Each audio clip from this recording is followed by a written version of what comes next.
chacun a une discipline personnelle qui se donne pour pouvoir arriver à une vie déterminée. À sa fin, il y a une discipline qu'il doit suivre. Il se l'impose. D'accord? Il se l'impose seul. Personne ne lui impose cette discipline. Par amour pour Dieu, parce qu'il recherche quelque chose avec Dieu, parce que la relation avec Dieu est la chose primordiale. Alors il s'accorde une discipline. Il se donne une discipline, une manière de fonctionner qui soit agréable à Dieu. Et il s'arrive à cela. Si on veut suivre Dieu, on doit marcher dans sa discipline. Dans sa discipline. Le psalmiste nous a dit dans le psaume 66 que si un jour, si moi j'avais conçu l'iniquité dans mon cœur, psaume 66, le verset 18, si j'avais conçu l'iniquité dans mon cœur, le Seigneur à coup sûr ne pourrait pas exaucer. D'accord? Il ne pourrait pas exaucer. Si l'iniquité est dans le cœur, comment peux-tu aller te mettre à genoux, gêner, pour demander, oh Dieu, fais-moi faveur, donne-moi grâce. Quand dans ton cœur, tu as conçu de l'iniquité. Quand dans ton cœur, il y a les ressentiments. Quand dans ton cœur, il y a le manque de pardon. Quand dans ton cœur, il y a la jalousie vis-à-vis de ton frère, il y a la haine. Quelle prière peux-tu offrir au Seigneur? On a dit, laisse. Si je te rends compte, le Saint-Esprit est là pour nous rappeler, pas vrai, pour nous dire, stop, le péché est à ta porte, c'est couche, fais attention. Stop, laisse ton offrande, va d'abord te réconcilier avec ton frère, avant de venir demander quoi que ce soit au Seigneur. Ça, c'est la discipline du Seigneur Jésus-Christ. Si on veut servir Dieu, on doit marcher sur ses traces. Les traces qu'il nous a imposées. La ligne de conduite qu'il a tracée pour nous. Ce n'est pas notre ligne de conduite. D'accord, bien aimés dans le Seigneur, faisons attention. Faisons attention. J'ai dit, au dehors, on peut des affinités. Mais dans le corps, il n'y a pas ces choses. Nous cherchons l'humilité. La Bible dit que l'humilité précède la gloire. L'humilité, les uns envers les autres. Non, non. Je ne veux pas de bruit, d'accord? Pas de bruit, les frères, d'accord? Dans l'humilité. Les attitudes du Seigneur Jésus-Christ. Il dit, ayez en vous les sentiments qui étaient en Christ. Connaissant en nous. Christ par les épreuves, par les diverses épreuves auxquelles il nous soumet. C'est pour un seul but. De quel frère? Les épreuves auxquelles Christ nous soumet. C'est dans quel but? C'est pour bâtir notre foi. C'est pour bâtir le caractère. Le caractère même de Christ en nous. Les caractères se bâtissent à la suite des épreuves et pas par un autre moyen. Jacques chapitre 1 à partir du verset 1 nous dit, mes frères, regardez comme un sujet de joie complète les diverses épreuves auxquelles vous pouvez être confrontés, exposés. Parce que l'épreuve de votre foi, plus précieuse que l'or, que ça produit ceci et aboutit à la patience. Et il faut que la patience accomplisse parfaitement son œuvre. D'accord? C'est la patience. Voilà un fruit de l'esprit. C'est pas ça? La patience. Pour que la patience soit, il faut que tu sois soumis à une épreuve. Qu'elle grandisse, qu'elle s'établisse. Elle va grandir à nous. 2 Pierre chapitre 1 à partir du verset 5 nous dit que, à cause de cela, faites tous vos efforts pour joindre à votre foi la vertu. C'est pas ça? La patience, la tempérance, l'amour fraternel, ainsi de suite. Ces caractères doivent être bâtis dans chacun d'entre nous. C'est pourquoi, frère, si les cœurs ont des ressentiments, marquons un temps d'arrêt, entrons devant le Seigneur. Marquons un temps d'arrêt, rentrons devant le Seigneur. Traitons de l'affaire de notre cœur. Traitons de l'affaire de notre cœur. C'est le point de contact. Le christianisme, c'est cœur à cœur. Le cœur du croyant, le cœur de Dieu. Si ton cœur n'est pas engagé, tu n'es pas engagé à la suite du Seigneur Jésus-Christ. Tu ne le suis pas. Tu ne marches pas sur ses traces. Tu ne suis pas sa discipline. D'accord, bien aimé le Seigneur. Que Dieu vous bénisse. Que Dieu vous bénisse. Mettons-nous debout, on ouvre cette parole, Seigneur. Mettons-nous debout, on ouvre.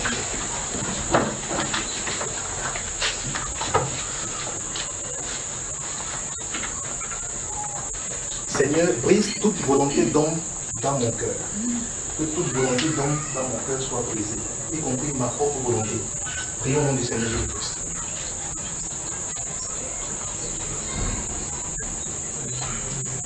Toute volonté d'homme ma propre volonté dans mon cœur, Seigneur, que tu as. Et que seule ta volonté se fasse dans ma vie.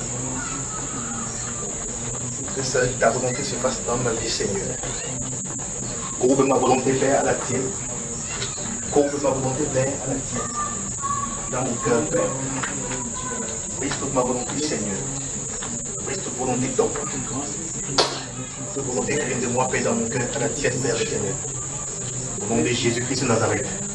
Courbe ma volonté, Seigneur. Courbe ma volonté, Seigneur. Fais plier ma volonté à la tienne, Seigneur. Ma volonté se soumet, Père, au nom de Jésus-Christ de Nazareth. Au nom du Seigneur Jésus-Christ. Amen. Viens nous asseoir, que Dieu vous bénisse.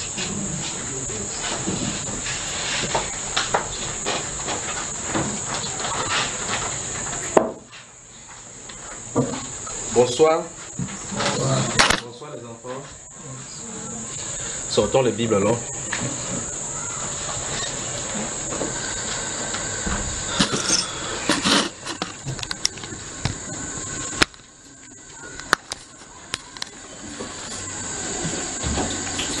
Veuillez saluer quelqu'un à côté de vous. Vous lui demandez son prénom.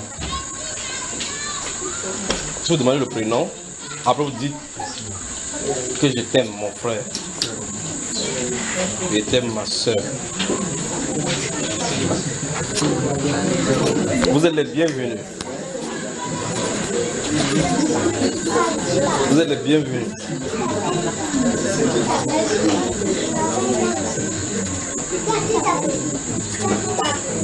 Je crois par la grâce du Seigneur que nous allons passer une excellente soirée aujourd'hui. Ça va mon frère Hervé? Courage, d'accord.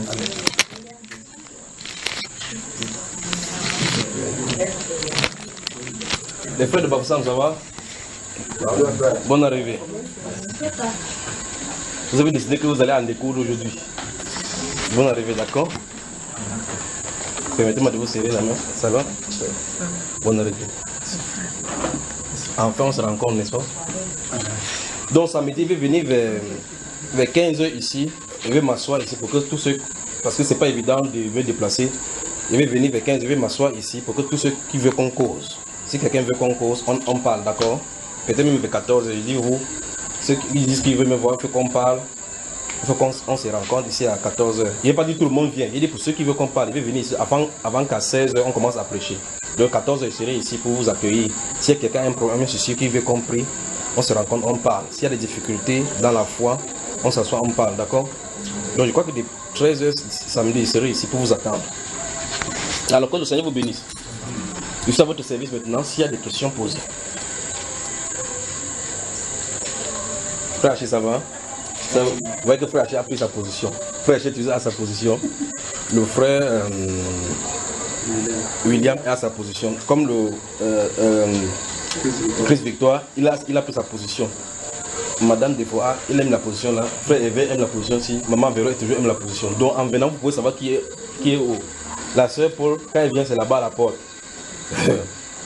Alors des questions. Si vous n'avez pas de questions, vous parlez. Comment mon frère? Ok, vous l'avez enregistré, oui.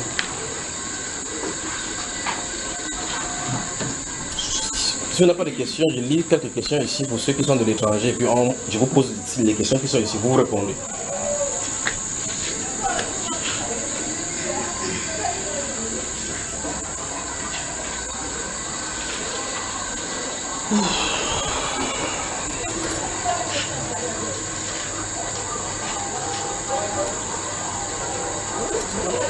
Oui, mon cher. Ou bien s'il n'y a pas de questions, je prends les 5 écritures. Oui? Je voulais savoir comment reconnaître vraiment qu'on est appelé. Comment reconnaître qu'on est appelé? Amen. Est-ce que toi tu es appelé? Tu ne sais pas. Tu es chrétien? Je ne sais pas. Tu es païen? Non. Comment ça tu n'es pas? Tu es quoi? En fait, je suis disciple. Tu es disciple du Seigneur Jésus. Comment sais-tu que tu es disciple? Comment tu es devenu disciple? C'est pas en fait la vie que je menais avant, je ne le mène plus. Un bouddhiste peut dire de même.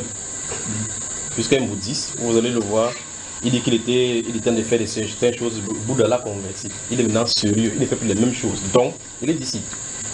Mais cette fois-ci de Bouddha, pas vrai? Un franc-maçon peut dire exactement le même, il était désordonné, il est entré dans la loge du christianisme intérieur, et là, maintenant, là, il ne fait plus les mêmes. Et il est disciple. Et cette fois-ci, celui qu'on appelle le grand architecte. Et toi, tu es disciple, pourquoi? Comment? Parce que la vie qu'il menait avant, il ne mène plus. Il y a des étapes de la vie. Si vous êtes dans la fornication, vous vous mariez, le démon de la fornication passe le relais au démon de l'adultère. Vous n'avez seulement changé de compartiment dans le même système.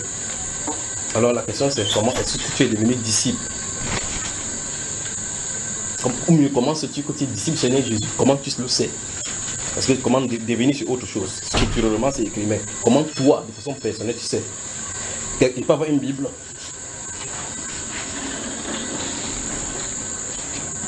Merci.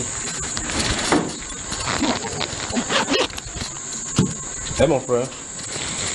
En fait, la réponse de comment savoir clairement qu'on est appelé se trouve derrière la réponse que tu vas me donner. Parce que il peut te donner la réponse d'ordre général, jusque là ça ne résout pas ton problème. Vous voyez ça? Voici le pourquoi les apôtres et les prophètes doivent être au milieu. Les apôtres et les prophètes sont là, la Bible déclare que les ministères sont là pour le perfectionnement des saints. Je vous pose donc dans ce cas la question. Nous tous, nous sommes saints parce qu'on est purifiés par la même parole. Et la personne qui prêche est purifiée par la parole du Seigneur. Et la personne qui écoute est aussi purifiée par la parole du Seigneur. Les deux sont rachetés par le même prix. Personne n'est racheté par un prix plus supérieur que l'autre, par le sang précieux du Seigneur Jésus-Christ. Et là maintenant, ils vivent dans la communion avec le Seigneur Jésus-Christ. Mais quelle est la différence? La différence se trouve au niveau des grâces de positionnement devant le Seigneur. Voilà là où se trouve la différence. Ça veut dire que vous le vouliez ou pas, personne n'aura jamais sur la terre la grâce que j'ai. Personne n'aura plus jamais la grâce que l'apôtre Paul a eue. Personne n'aura plus jamais la grâce que l'apôtre Pierre a eue. Il y a eu une maman qui est venue comme ça, ses deux enfants, qui permet que celui-ci soit à ta gauche, l'autre à ta droite. Il dit que cette place-là, c'est réservé pour ceux à qui cela a été désiré. Dieu ne peut pas changer. Il y a des prières où prier, ça ne changera pas. Parce que Dieu, depuis longtemps, il a dit que cette place c'est pour telle personne. Et cette personne-là se retrouverait là-bas au jour précis. C'est n'est-ce pas? Alors, les appels diffèrent, mais le même esprit. Alors, les apôtres sont donnés, les apôtres, prophètes sont donnés, on dit pour le perfectionnement des saints. Donc, ils sont saints. Pas qu'ils sont indifférents. Souvenez-vous que si vous avez le Saint-Esprit en vous, quelle que soit la quantité, ce n'est pas la quantité en tant que mesure de grammage, c'est pas cela que je dis.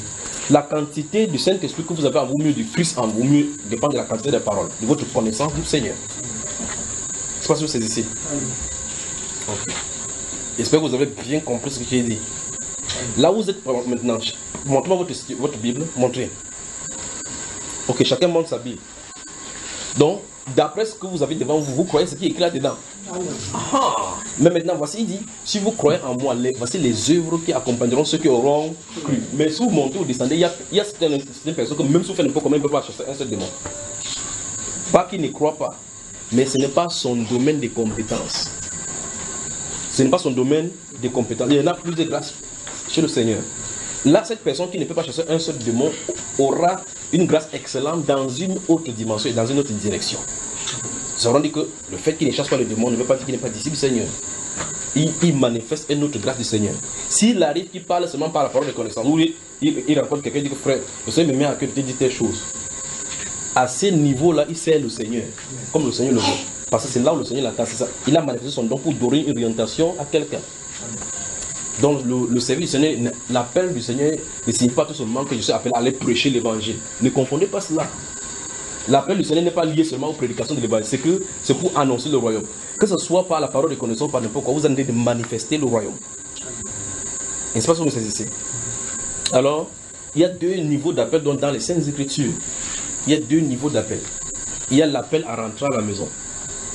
Jésus, notre Seigneur, a dit dans Jean chapitre 10 que j'ai encore d'autres brebis qui ne sont pas de cette brebis. De cette bergerie. Celles-là, il faut que je les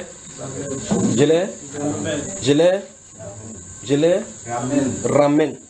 Puis il dit qu'elles entendront et elles. Il parlait de qui? Jésus, notre Seigneur, parlait de qui là comme ça? Ça c'est clair que c'est d'autres bébés. Donc de qui? Lorsqu'il parle là, il y a une bergerie, n'est-ce pas? Et quand il dit qu'il y a encore d'autres, les autres là, c'est qui? Les païens, n'est-ce pas? Ok. Donc, y compris toi et moi. Amen. C'est pas ça, frère? Maintenant, ce qu'il promet, c'est que celles-là, il va les amener. Il va les ramener. Ça veut dire qu'il va les faire venir dans la baie pour qu'il y ait un seul troupeau et un seul berger qui va les conduire tous. Et ceux qui étaient avant et ceux qui vont venir par la suite, pas vrai? Maintenant, qu'est-ce qu'il promet? Il dit, elles entendront. Là, je te pose la question que je t'ai posée tout à l'heure autrement. Tu as dit, tu es disciple du Seigneur Jésus, non? As-tu entendu sa voix pour venir?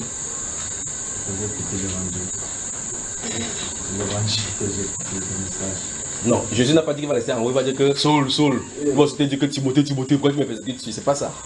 L'apôtre Paul dit justement dans le livre Thessaloniciens que c'est à quoi il vous a appelé par notre évangile. C'est par l'évangile donc justement qu'il appelle. C'est n'est-ce pas? Voilà.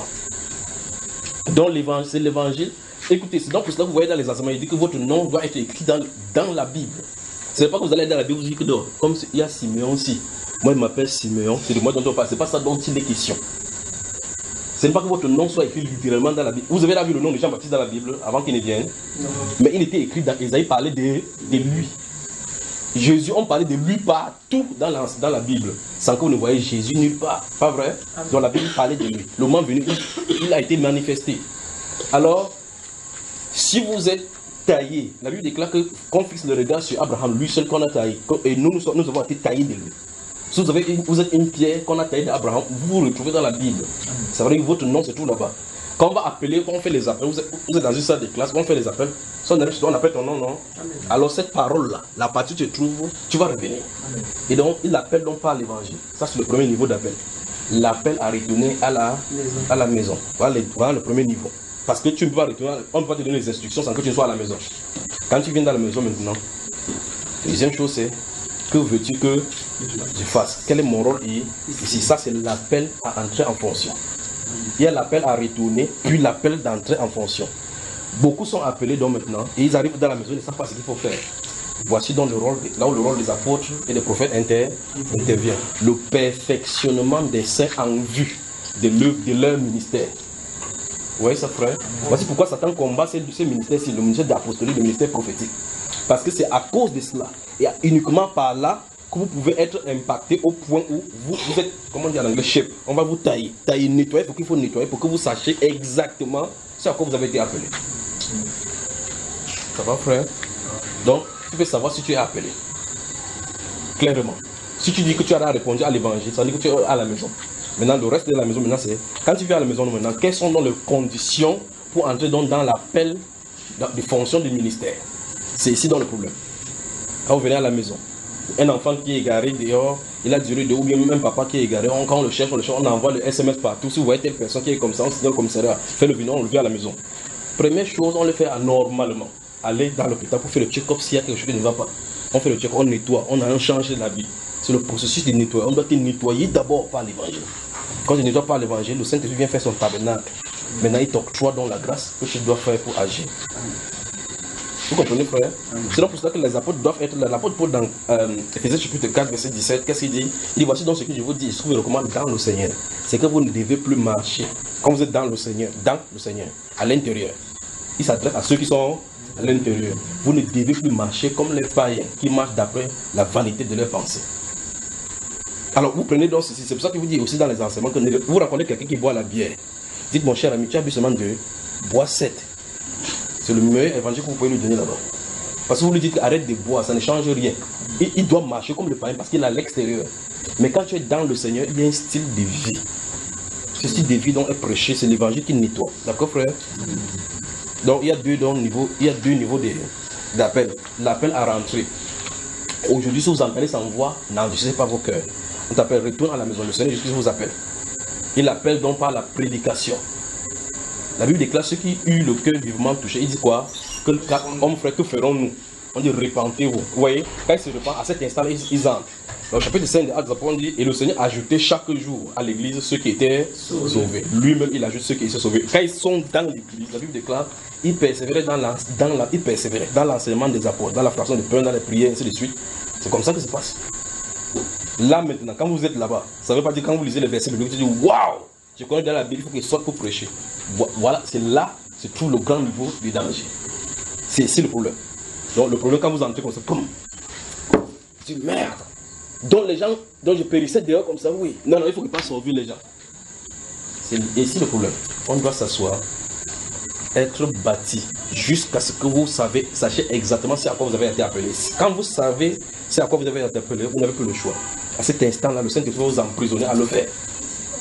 Il vous emprisonne. Vous ne faites pas ça, vous ne pouvez pas être en paix. Alors des questions. Merci pour cette question, d'accord frère. Alors à l'issue de cela, donc, tu sais à quoi tu as été appelé, non? Bon, au bout du premier appel, tu as répondu non. Le deuxième appel, ça veut dire que tu es dans la formation. Voilà, ça veut dire qu'il faut que tu sois perfectionné. Perfection, ça veut dire qu'on ferme les trous comme le mot perfectionner là-bas dans le grec, ça veut dire qu'on ferme le trou. Un peu comme vous construisez les maisons, il y a des trous là-bas, il faut fermer le trou ramollir avant de mettre les peintures. On ferme ces trous-là, les vides. Regardez l'apôtre Paul dans la chapitre 3. Il dit que mes enfants pour qui j'éprouve encore les douleurs de l'enfantement jusqu'à ce que Christ soit formé en vous. Or, ceux-ci, au milieu de ce trou de miracles manifestés par le Saint-Esprit, ils ont cru, le Saint-Esprit a agi en eux par la foi. Et le Saint-Esprit ne s'est pas développé jusqu'à ce qu'ils ont le caractère de Christ de la maturité. C'est les enseignements qui vont les amener à maturité au point où ils ne peuvent plus aller à tout vent de doctrine. D'accord, mes chers frères? Voilà. Des questions?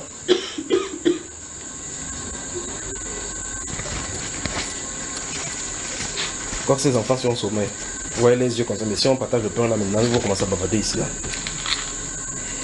S'il n'y a pas de questions, je prends une question ici, je lis et puis si vous avez des questions, posez toutes vos questions, sentez-vous libre. Il y a une question dans le livre de la Genèse. Oui. La Bible parle du talon. Le serpent écrasera le talon. Quel serpent écrasera le talon? La sémence. C'est le serpent qui va écraser son talon, c'est ce qui est écrit là-bas. Le livre, tu fais mieux le livre. Le Genèse chapitre 3, verset 15. 3, verset 15 à 16. Oui. Je mettrai une inimitié entre toi et la femme, Oui. entre ta postérité et sa postérité. Oui. Celle-ci t'écrasera la tête et tu lui blesseras le talon. Voilà. Et tu dis que c'est le serpent qui va écraser la tête de qui? Le talon de qui, frère? Mon souci ici, c'est quoi le symbole du talon d'après la Bible? Qui doit d'abord écraser? La postérité du serpent. De qui? Regarde bien, frère. De la femme Non, lis d'abord bien doucement. Lis d'abord bien sur ce que tu as assimilé. Allons-y encore. Celle-ci t'écrasera la tête. Non, celle-ci est mise pour qui? Regarde, remonte plus haut. Je mettrai une inimitié entre toi. Toi, c'est qui? Toi, c'est à qui là? Le serpent. Le serpent. Et la femme. Oui, entre ta postérité. Ta postérité, c'est la postérité de qui? Du serpent ici. Et la postérité de la femme. Non, lis tel que c'est qui d'abord? Et sa postérité. Sa postérité, le ça est mis pour la femme, dans la postérité de la femme. Oui. Celle-ci t'écrasera la tête. Parce qu'il dit celle-ci, pour la femme, T. Parce qu'il a adressé ça à quelqu'un. Celle-ci, la postérité de celle-ci, t'écrasera la tête. Et tu lui blesseras le talon. Donc c'est la guerre des postérités. Ça c'est un. Et ce n'est pas la lutte entre les postérités, c'est la lutte entre la postérité de la femme et celui-là particulièrement. D'accord? Il ne s'agit pas que la postérité de la femme doit blesser le talon de cette autre postérité. Il dit que celle-ci, celle-ci, la postérité de la femme, c'est lui qui va te traiter. Okay. Cette postérité-là, c'est quoi d'abord?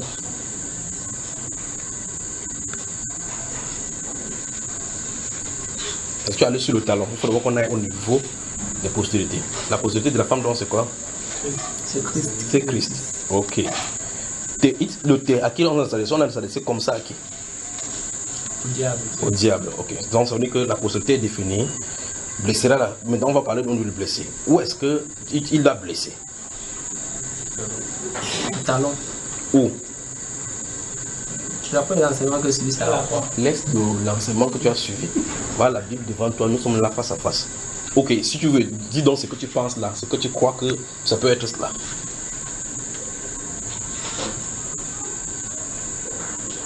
D'après les enseignements que... Laisse les enseignements. Lis ceci, comme si tu n'avais jamais écouté. Et tu penses que c'est quoi?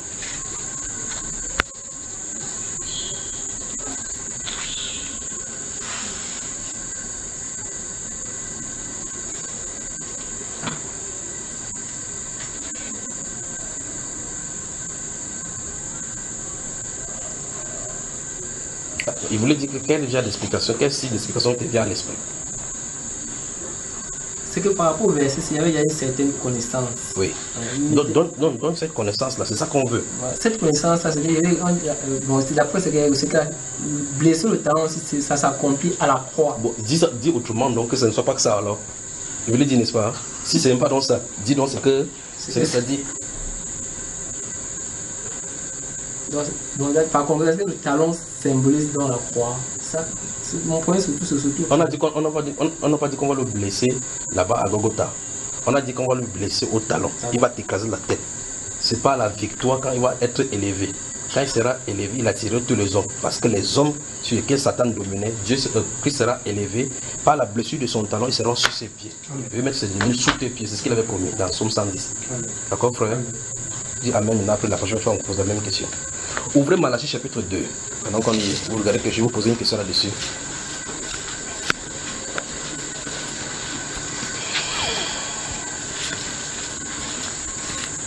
Souvenez-vous de ceci, je vais dire quelque chose. Ne collaborez pas avec les mauvais esprits. Ne collaborez pas avec les mauvais esprits. Vous avez n'importe quelle situation qui vous tracasse. Dans votre prière, dites-vous tout simplement que Seigneur, que tout mauvais esprit qui en veut, je crois que celui-ci doit se... Il va... Que tout mauvais esprit qui vient à... Malachie chapitre 2.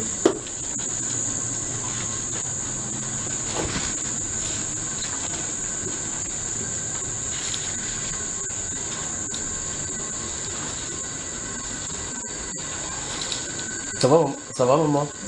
Tu veux parler? Tu te sens poussé? Tu veux parler? Ou bien tu viens après? Ou bien tu as honte? Ok, tout à l'heure, d'accord? Verset 14, qu'est-ce que ça dit là? Verset 14 et 15 là. Verset 14. Et vous dites, pourquoi? Parce que l'Éternel a été témoin entre toi et la femme de ta jeunesse, à laquelle tu es infidèle. Oui. Bien qu'elle soit ta compagne et la femme de ton alliance. Oui. Nul n'a fait cela avec un reste de bon sens. Oui. Un seul l'a fait. Et pourquoi? Parce qu'il cherchait la postérité que Dieu lui avait promise. Amen. Amen. Je veux que vous travaillez et vous me dites que le un seul dont il est question là, c'est parce qu'il a posé la question dans Genèse chapitre 3. De qui est-ce qu'on parle ici dans ce verset? Un seul l'a fait. La Bible, c'est Dieu qui dit dans la Bible que ce n'est qu'une seule personne qui l'a. Il pose la question pourquoi il l'a fait. Il dit parce qu'il cherchait une. Je veux que vous identifiez de qui est-ce qu'on parle. Il n'y a pas deux personnes qui ont fait. On a dit un seul l'a fait. Des questions?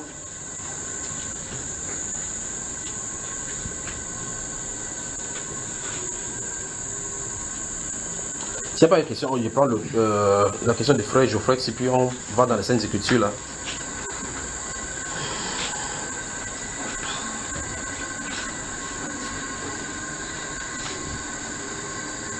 Si vous avez des questions, posées. Alors je lis la question, si je vous pose donc des questions. Shalom frère Junior, c'est le frère Geoffrey là.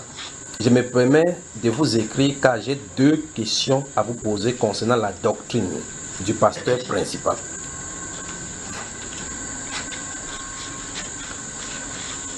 Je me permets de vous écrire car j'ai deux questions à vous poser concernant la doctrine du pasteur principal dans une église locale. D'une. Et enfin, connaître l'explication du texte du psaume 68, verset 11. Je crois que dans ce psaume 68, verset 11, on parle de ces messagers, que la parole de Dieu a été donnée, que les messagers, ouais, indirectement, ça pose la problématique donc du ministère de la femme. Est-ce que dans ce psaume 68, verset 11, on parle des ministères de la femme? Bon, on va voir ça tout à l'heure dans les Écritures. L'Écriture enseigne que la direction de l'église locale est sous la charge des anciens ou conducteurs, avec S ici. Mais cependant, ma question est de savoir quel était le rôle du bien-aimé Timothée à l'église d'Éphèse, de même que celui du bien-aimé Tite à Crète. J'aimerais aussi connaître l'identité des 7 anges des églises de l'Asie mineure de l'Apocalypse auxquelles le Seigneur a écrit. Beaucoup interprètent l'identité de ces 7 anges comme étant les pasteurs ou responsables de ces églises, de ces 7 églises. Cette interprétation est-elle plausible? Si oui, pourquoi réfutons-nous alors la doctrine du pasteur principal? Sinon, qui sont ces 7? Celui il a vraiment décidé derrière moi. Sinon, qui sont ces 7 anges? Concernant le texte du psaume 68, verset 11, celui-ci déclare que les messagers de la bonne nouvelle, comme nous le savons tous, la bonne nouvelle c'est l'évangile. Est-ce que cela fait de ces messagers prédicatrices de l'évangile? Merci de m'éclairer, fraternellement, frère Geoffrey. Donc on commence. Doctrine des pasteurs principaux dans une assemblée. Quel était le rôle de Timothée et de Tite dans l'église d'Éphèse et à Crète?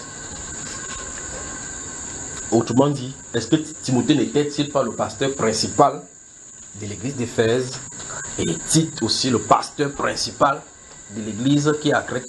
Si vous lisez Tite chapitre 1, verset 5, il dit: je t'ai laissé en Crète afin que selon mes instructions, tu établis des anciens dans chaque ville. Si tu trouves quelques hommes fidèles, il reprocha Marie d'une seule femme. C'est ça, n'est-ce pas? Amen. Donc la personne se pose la question, est-ce que ce n'est pas un pasteur principal? Qu'est-ce que vous lui direz?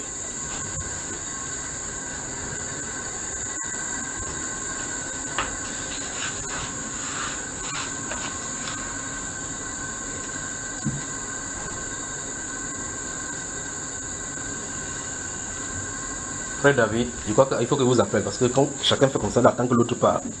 Oui, frère David, qu'est-ce que tu dis? Timothée était pasteur principal, oui ou non? Si oui, justifie. Si non, justifie. Si tu es neutre, tu justifies. Donc tu montes, tu descends, tu vas répondre. Bon. Merci de m'avoir passé la parole. Ouais, c'est ça. En fait... Il dit merci de m'avoir passé la parole. Regardez, vas-y frère.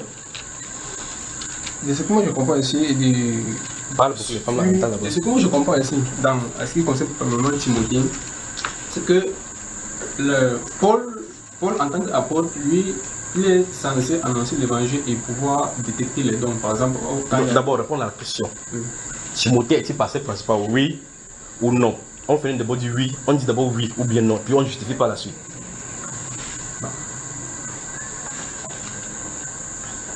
Non. Justifie donc ton nom. Non, parce que l'apôtre Paul, quand je lis dans les écrits, il les a envoyés chacun de son côté pour fortifier les frères. Il ne demeurait pas là-bas permanemment. Oui. C'est pour ça qu'il n'est pas pasteur principal. Bon, d'après ce que moi je lis, je ne peux pas. C'est parce que moi je dis non. Il ne commandait pas les gens là-bas. Bon.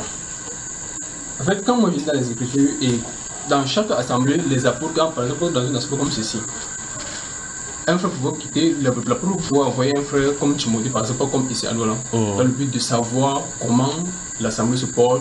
Timothée va là-bas à Éphèse, il dit que je ne permets pas aux femmes d'enseigner. Donc Timothée va venir là-bas, il va dire aux gens qui sont là-bas, y compris les anciens, il était laissé là-bas à Éphèse, de prescrire aux gens de ne pas enseigner autre doctrine.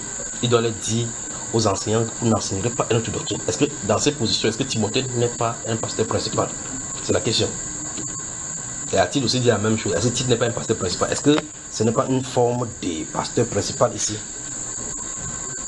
Non. Si tu as fini, tu tapes le prochain que je passe. Non. C'est pas une forme de pasteur principal. C'est? Non. C'est quoi donc?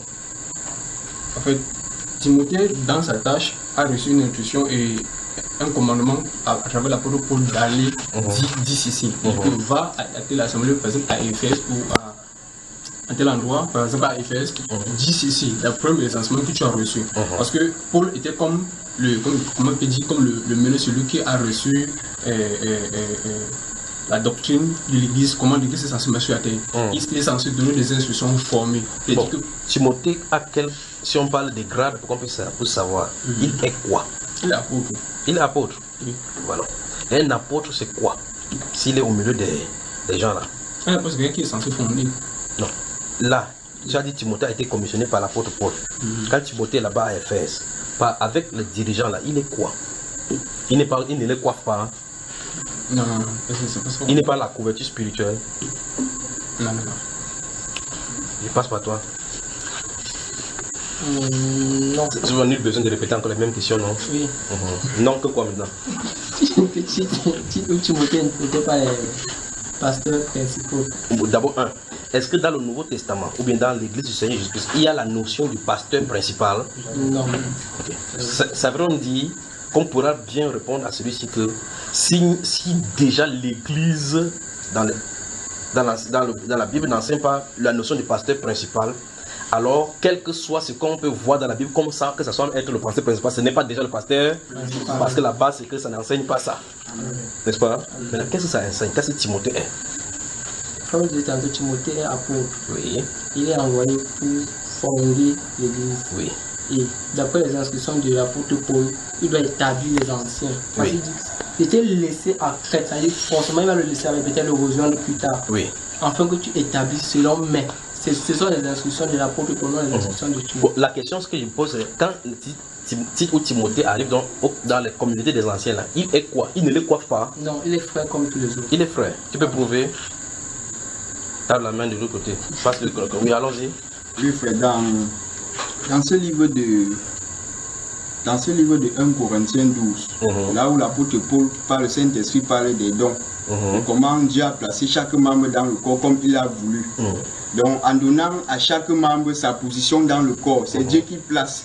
Et c'est Dieu, plaçant, c'est que dans cette position-là, il a une fonction bien définie. Et dans cette fonction-là, il est censé opérer selon les dons que Dieu a mis en lui. Donc, et cela ne fait pas de lui le plus grand que les autres. Donc en fait, il est vrai que les brebis lui doivent ce respect-là, ce respect-là du fait qu'ils reconnaissent le don que Dieu a mis en lui. Donc cela ne fait pas de lui celui qui coiffe les autres. Donc, ce frère dit, l'Écriture enseigne que la direction de l'église locale est sous la charge des anciens ou conducteurs, au pluriel. Mais cependant, ma question est de savoir, si la charge de l'église, la direction de l'église est entre les mains des communautaires des anciens, parce qu'elle a dit au pluriel au conducteur. La question c'est la notion des pasteurs principaux vient d'où? En fait, des pharisiens. Les pharisiens. Frère Achille, allons-y, frère Achille, oui. Frère Achille est en train de rire, je l'ai pêché directement, il a changé des souris. Oui, frère Achille. Bon, je vais prendre la question autrement, parce que le pasteur principal ici, c'est la dénomination, c'est l'appellation en milieu évangélique. Dans les autres communautés, on appelle ça archbishop ou bien archevêque. Y a-t-il une seule trace d'archevêque dans la Bible, frère Achille? Non. D'où est-ce que ça sort? En fait, du raisonnement des hommes, la tradition des hommes. Donc, on dit à ses frères, c'est quoi? En fait, qu'il a mélangé le corps de Christ avec ce qu'il entend.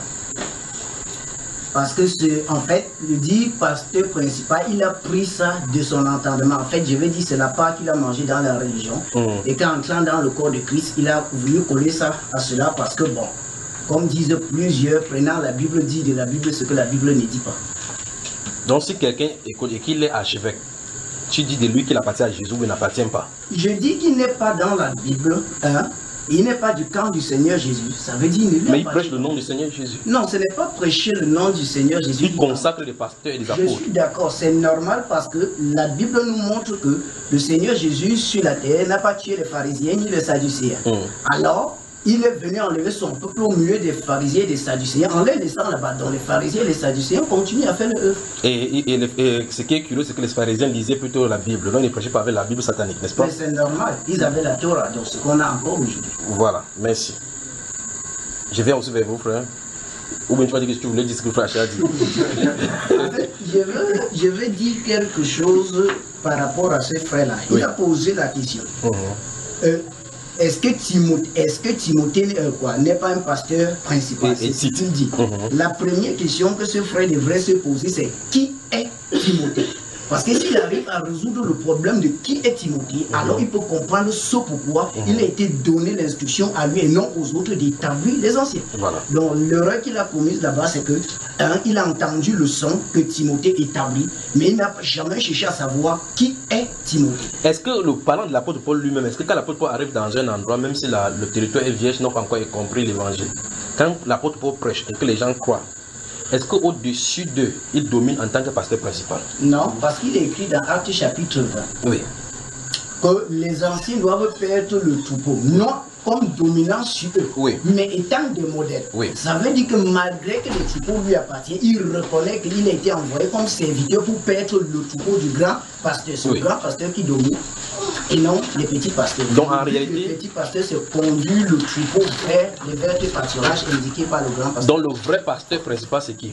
Le Seigneur Jésus. Ça veut dire que toute Il personne doit qui s'appelle... marcher au milieu de son église et c'est lui qui détecte quoi, donne l'instruction à qui il veut au travail de l'homme. Que- Ça veut dire que lorsque l'apôtre Paul dit que j'étais établi, tout le monde voit le son de la voix de l'apôtre Paul, mais personne ne tient compte du Saint-Esprit qui est au travail de l'apôtre Paul en train de dire que voilà, dans Timothée, il y a le don de détecter les membres du corps. Voilà.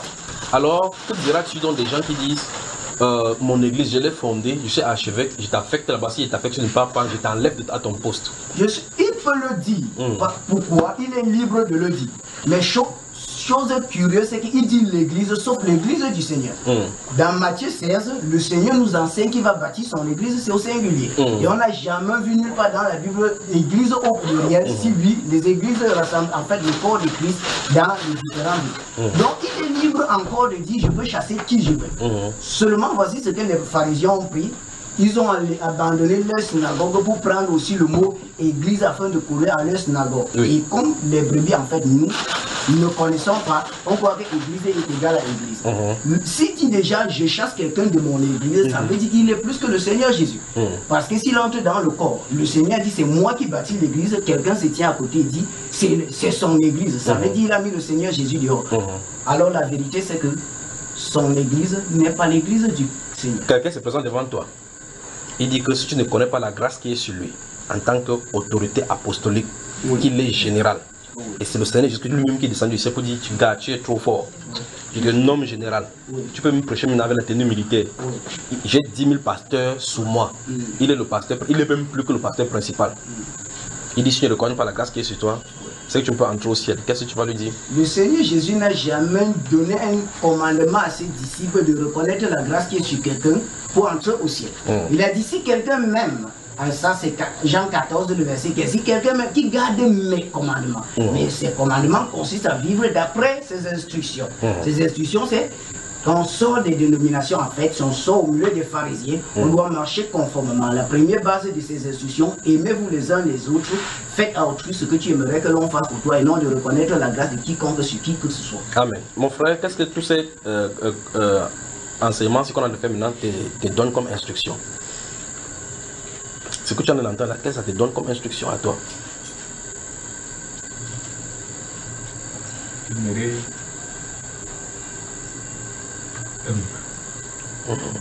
As-tu déjà rencontré de telles choses qu'on est en train de raconter ici? Qu'as-tu fait? Je voulais dire, dans ton témoignage, dans ta marche, tu as rencontré, confronté cette titrographie ou titromania ou citronisme qui crée le problème dans la marche chrétienne? Bon, je n'ai pas demeuré beaucoup avec, longtemps avec ces gens-là. Ça veut dire que même si c'était un jour, quand même, il y a quand même quelque chose. Raconte une histoire d'un jour, bien même de 2 jours. Bon, c'était... Bienvenue, d'accord? Le pasteur d'une dénomination, l'église des rachetés. L'église des rachetés. Tout le racheté se trouve là-bas. C'est ça, n'est-ce pas? C'est pas ça, hein? D'après les thèmes, c'est ça. D'après les thèmes, oui, c'est ça. Vous êtes trop fort ce soir-ci. Sans qu'il peut prêcher jusqu'à 21h. Oui, allons-y.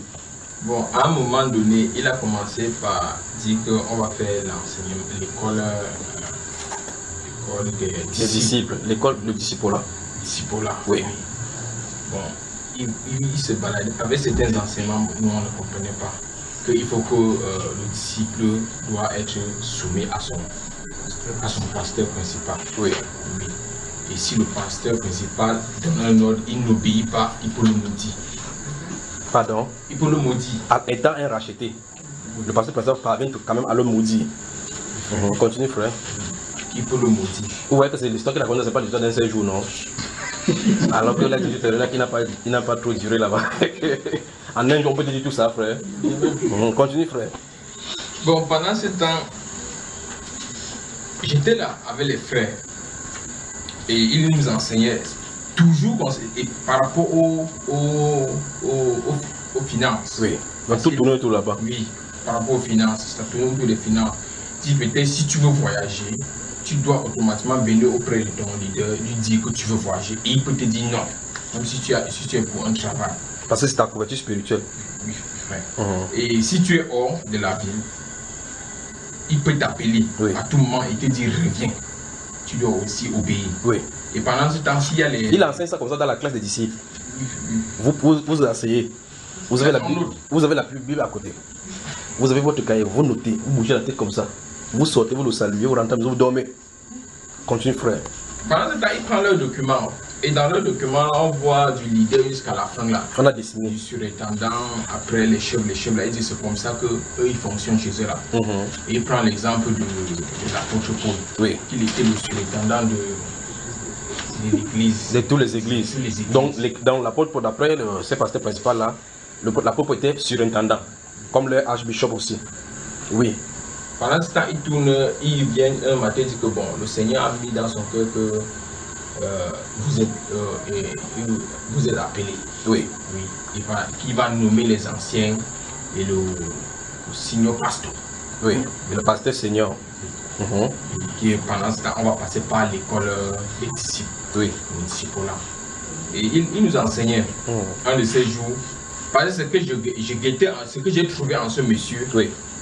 Parce qu'après l'enseignement, un jour il se lève, il dit que bon, je veux nommer, qu'on va prendre un jeûne de 7 jours. Oui. Après le jeûne, il va nommer les... Ne t'inquiète pas, frère, si tu coules la suite, parce que tu viens de loin. Vas-y, je suis. Parle-nous. Le senior pasteur. Et... Tu n'étais pas content, ça devait être toi. Non, vraiment pas. Ok, continue, frère. Après les 7 jours de jeûne, c'était le dimanche. Il prend sa feuille, parce que le Seigneur lui a mis en cœur de nommer tel frère comme le pasteur assistant. Oui. Et après aussi, on a nommé aussi mon frère aussi comme l'ancien. Et moi, on a dit tu es comme enseignant de l'église des jeunes. Mais moi j'étais plutôt adjoint. Parce que c'était adjoint à l'enseignement. Oui. Donc sa femme là, sa femme faisait l'étude biblique le matin. Oui. Oui. Il était adjoint à sa femme. C'est sa femme qui enseignait le matin. Et il disait si le jour où la femme n'est pas disponible, où elle n'est pas en santé, moi je peux enseigner. Moi j'étais aussi là. Et non, on a mis les bancs devant. On a mis les bancs du pasteur assistant. On a bien classé quoi. On a classé tout. Chacun avait son rang. Oui, nous on était derrière. Et le jour qu'on a fait cette chose-là, moi j'ai vu ça en genre. Parce que ça m'a dérangé, parce que j'ai vu certains gens sont élevés.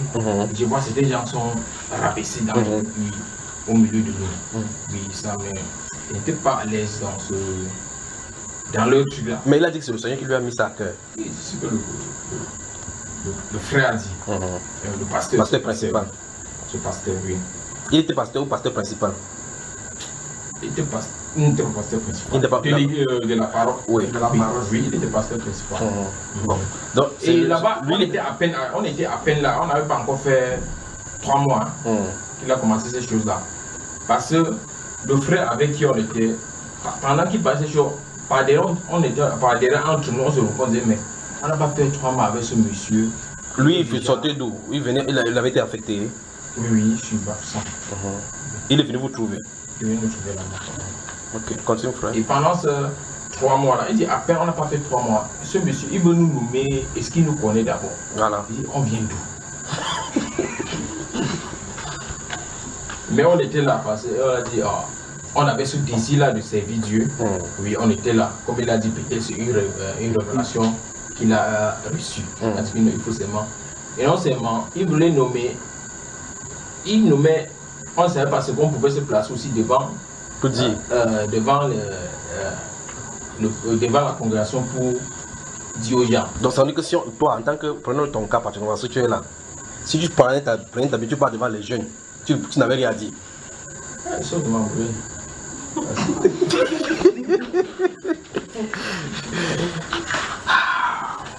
Et quand il t'a dit que c'est le Seigneur qui lui a dit que tu es pasteur assistant même de sa femme, pourquoi tu ne lui as pas dit non, sachant pas quand ça te dérange? Pourquoi tu n'as pas dit non? Non, pour nous, quand on était là, comme on avait ce désir de servir Dieu. Vous voyez que le frère, ça veut dire qu'il n'a pas duré, non? Vous voyez comment l'affaire de prendre des tournures là maintenant? Oui. On avait ce désir de servir Dieu là. Comme il a dit ça, on a juste accepté. Car peut-être le Seigneur est en train de nous élever. Nous élever.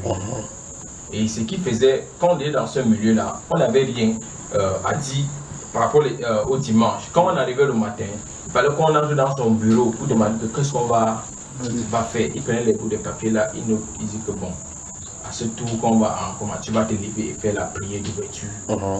Après, tu vas prendre les offrandes. Les offrandes. Ici, il y a une de grâce. On va donner l'argent. Après, pour le témoignage, donc chacun passait à son tour. Donc, étant devant mon chat, ton bout de papier dans ta Bible. Tu lances un peu de coup d'œil chaque fois pour voir le chronogramme. Et il y avait un temps déterminé. Dis-toi, je te donne 15 minutes. Pendant que tu fais, tu regardes tu expliques les choses. Oui. C'est comme ça qu'on a évolué avec. Et quand sa femme venait pour enseigner, quand elle n'est pas malade, parce qu'elle a dit que c'est au cas où sa femme est malade. Le problème que sa femme soit malade. Quand sa femme sera malade, maintenant tu peux enseigner. Et sa femme enseigne, vous asseyez, vous, même les anciens, ils écoutaient. Oui, frère, mais elle s'embrouillait, même quand on était là, elle s'embrouillait seulement. Ma gars, elle était avec son mari depuis 10 ans. Même devant elle s'embrouillait seulement. Et vous constatiez cela? Il y avait des questions qu'on la posait. Elle tournait comme ça, elle n'arrivait pas à répondre. Pourtant, on dit que c'est une femme qui a fait 10 ans dans la foi. 10 ans dans la foi. Nous, à peine venus là, elle a la Bible, elle veut nous enseigner. On pose de ces questions, mais elle n'arrive pas à nous, elle n'arrive pas à nous répondre. Oui. Et on n'a pas trop mis dans ce musée parce qu'on voyageait plus. Oui. Pendant on voyageait, on était allé à Yaoundé travailler. En partant, il a appelé aussi son collègue qui est à Yaoundé. Il y a des frères qui arrivent. On prend soin des frères. Pendant on travaille à Emana, on avait gagné un chantier, c'était les immeubles. Oui. Et le frère, son collègue là est arrivé. Oui. Il est venu nous rendre visite au chantier. Il a dit que bon, tel endroit. C'était à Bastos, on était à Bastos. Et le dimanche là, on n'avait pas la possibilité d'aller. Il y avait une église pleine d'évangile à côté. On allait là-bas. Le lundi, il nous appelle. Il dit, mais je ne vous ai pas. Il est venu au chantier. Il dit, mais pourquoi vous n'étiez pas là hier? Il a dit, non, comme tout ceci, c'est un même Dieu. On allait à Full Gospel. Full Gospel. Oui. Et quand on appelle le pasteur, notre pasteur, il a dit non, on ne doit pas mélanger les choses. Comme il nous a indiqué chez son collègue là, que son collègue, il a confiance que ce qu'il va nous donner est vrai. Oui. Donc il n'est pas trop confiant au Full Gospel, même si ça s'appelle Full Gospel. Voilà. Mais c'est ce que j'ai constaté après. J'ai vu que ce monsieur ne venait pas parce que il venait pour voir ce qu'on fait. Oui, pour pouvoir demander l'argent. Il faut dire, frère, comment tu veux vous demander, tu fais comme ça, tu fais la main comme ça. Dis ce que tu veux dire. Oui, selon leur tactique, pendant qu'on était dans ce milieu-là, eux, ils venaient pour voir ce qu'on fait. Par exemple, on a gagné un chantier, sûrement les dîmes vont entrer. Oui. Parce qu'après, quelques temps, on venait là. À un moment donné, on ne venait plus. Mais quand on lui dit, je pense qu'on lui dit que bientôt on va finir pour rentrer, nous. Et après, on ne venait plus. Mais il ne se dérangeait pas. Il ne se dérangeait pas. Parce que vers le début, là, quand on arrivait, on nous accueillait. C'est bien. Oui. Au milieu de ici, là, oui, on dit voilà les frères de Bafoussam. Les bienvenus ici. Après un moment donné, on n'a pas vu cette allure-là, parce qu'on était à la fin du chantier. Mais vous n'êtes pas allé dans votre dîme comment? Il dépense son énergie, il aide d'autres fidèles, vous rendre visite au chantier. Si le papin tombe sur le pasteur principal, vous allez dire quoi? C'est pas vrai. Pourquoi tu es sorti de là-bas? Qu'est-ce qui s'est passé? En fait, dans ce milieu-là, je n'étais pas à l'aise. Parce que quand moi et le frère, ensemble, c'est la première fois que vous venez ici comme ça? C'est la première fois que vous me voyez? On disait, un de ces jours, on avait cette habitude-là parce qu'on a parlé des dîmes. Et quand chez eux, on parlait des dîmes. Oui.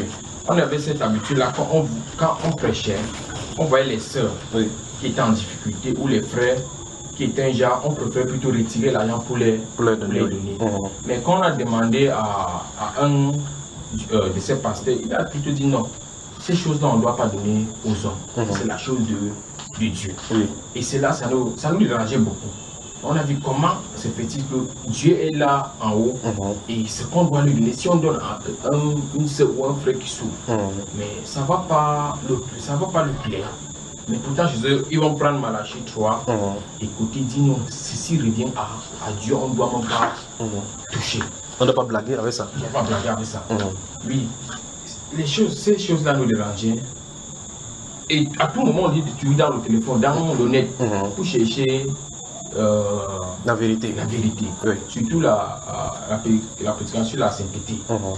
Holiness and righteousness. On se parlait toujours sur ça. Un de ces jours, dans YouTube, on voit la prophétie sur le Cameroun. Oui.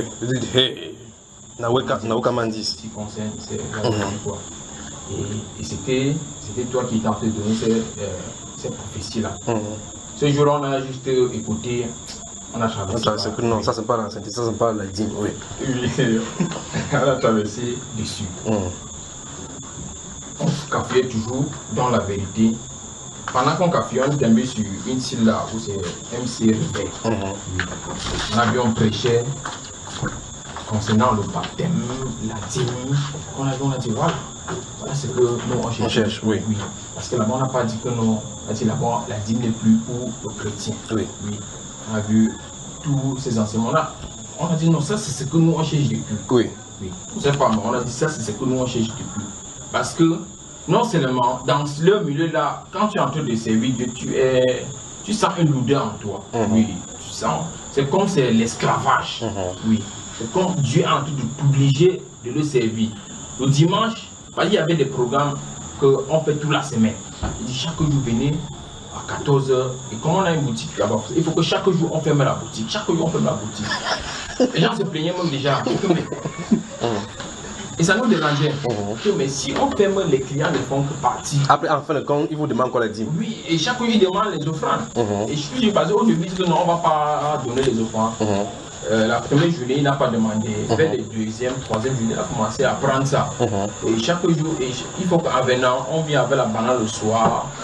Oui, on mange. Oh, vous fermez la boutique. C'est qui est censé produire l'argent pour acheter la banane. Oui, ça nous dérangeait. Comment on peut servir Dieu? Plutôt, on sera en train de servir Dieu et perdre tout, s'appauvrir et perdre tous nos clients. Ce n'est pas ce genre de Dieu-là. Comment servir Dieu? Comme tu es dans l'esclavage. C'est cette chose qui ça nous dérangeait. On peut pas, ce Dieu n'est pas le genre de Dieu, on le sait, on se sent plutôt. Quand vous êtes allé sur le site des MC Réveil, vous avez trouvé le problème sur les dîmes et tous les autres enseignements que vous avez trouvés. Vous avez lu, assimilé. Quelle était votre réaction maintenant dans ce milieu? Voilà. Le frère que j'étais avec lui, c'est un frère parce que moi, quand je vois les choses, je me reste tranquille. Il aimait toujours aller demander au pasteur que non, pasteur, j'ai trouvé ceci. S'opposer au pasteur. Oui. Quand dans la Bible, j'ai trouvé que la femme ne doit pas enseigner. Donc, il bavardait toujours avec le pasteur. C'est lui qui venait toujours parler. Il dit non, frère, moi, je peux parler. Il n'aime pas quand on se marre avec lui. Il aimait toujours aller auprès du pasteur. Il dit que non, c'est si j'ai trouvé, c'est comment? Il parlait selon moi. C'est le pasteur qui dit ça? Oui, selon moi. Oui. Parce que moi, je suis conduit par le Saint-Esprit. La femme doit enseigner. On dit, mais c'est écrit que la femme ne doit pas enseigner. Oui. Bon. Donc, son Saint-Esprit, le Saint-Esprit de la Bible, c'est contredit. Oui. Pendant ce temps, quand le frère rentrait sur Bafsam, il revenait. Comme le pasteur, il était en train de contredire ce qui est écrit, on a dit non. On ne peut pas être dans un milieu, quand la Bible dit ceci, toi au contraire tu es en train de dire l'autre. Quand la Bible dit ceci, toi au contraire tu es en train de dire l'autre. En ce moment encore, dans période-là. Dans cette période-là, on a encore rentré dans la prophétie, toujours, parce que les choses de prophétie, là, ça vient toujours dans nos têtes. On n'a pas encore sur la prophétie. On a encore tapé pour la deuxième fois. On vous a écouté en train de donner cette prophétie-là. Et c'est la prophétie comme on parlait pendant ce temps que cette fois-ci, achetez déjà vos riz et vos choses là, mettez dedans. Mais celui-ci, il sort d'où là? Comment il dit ça avec assurance? Cette fois-ci, achetez-vous ça. On a vu les enseignements là en bas. On a commencé à cliquer sur les enseignements. Oui, on a vu les enseignements. Au début, on est tombé sur l'enseignement concernant l'église. L'église, oui. Et la sainteté de la femme. Oui, concernant l'église. Mais quand on a vu qu'on donne, on colle la Bible. On donne, on colle la Bible. On donne, on dit voilà. Si déjà on voit, on colle. On voit. Comme c'est écrit. Comment encore discuter? Oui, pendant ce temps, comme le frère aimait tout ce peu, il est rentré dit que pasteur, votre truc de dénomination. Oui, dénomination, ce n'est pas vrai.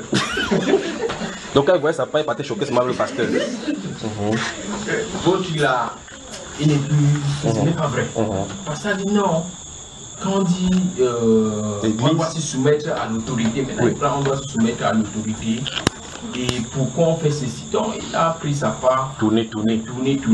Et le frère dit devant lui que bon, pasteur, aujourd'hui là, pour moi et toi, ça arrête, je ne viens plus chez toi. Il est sorti, il est venu me trouver. Il dit après, comme tu es là-bas, comme tu es allé, vous ne pouvez pas le dire, comme tu es allé, je suis là, on serait là ensemble, on ne peut pas plus chez là. Oui. Et donc on a trouvé les enseignements concernant l'église, on voit ces choses dans l'église. Et on partait, il y avait une sœur aussi, parce que pendant ce temps, comme on avait le zèle de prêcher là, on était en route partout dans les rues là. Oui. Avec notre baffle qu'on a. Que repentez-vous. Fermez votre boutique là. Suivez Jésus. Oui. On prêchait.